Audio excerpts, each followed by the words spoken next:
Today, we're going to carve our family pride and make a family crest. And we're going to use some styrofoam and paint to make it happen.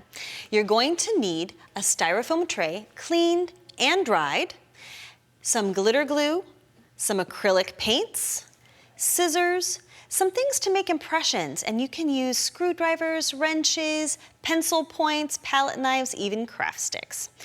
To make it, it's so simple. Let me show you.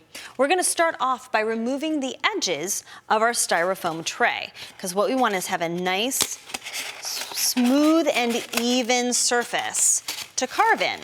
Now, ordinarily, we could just use the back of the tray, except these ones have a mark on them. So we're just going to snip off the edges like this. Fortunately, you don't even need super sharp scissors for this part. And you'll discard this part because this is what we're going to carve into.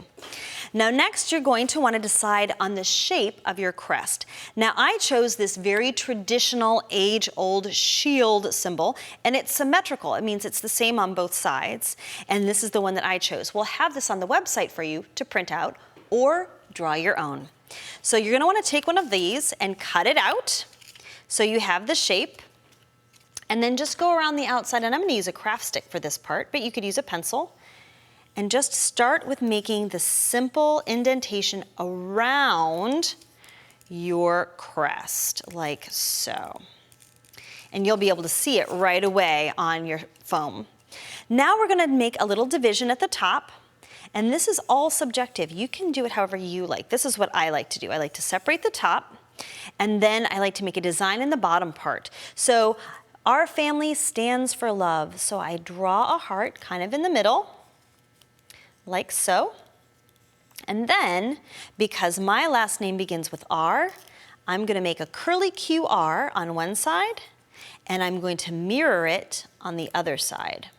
Now at this point, I'm going to want to use maybe the end of the screwdriver to help make a nice deep indentation. And I like to make it symmetrical. And remember, if you're making a monogram of some kind, you're going to want to make it backwards and flipped because you're making a print. So I'm going to go ahead and just kind of make those lines a little bit deeper. And now you can kind of go crazy. If you want, you can make little stars, which is what I'm doing. I love the tip of a screwdriver because it makes perfect stars and I don't have to. Like this. And you're going to keep continually carving and adding in lines, textures, and shapes however you like. Now notice here what I'm doing is I'm using my craft stick to kind of carve in a little bit more and make a beveled edge. That'll really make my crest stand out when I pull a print.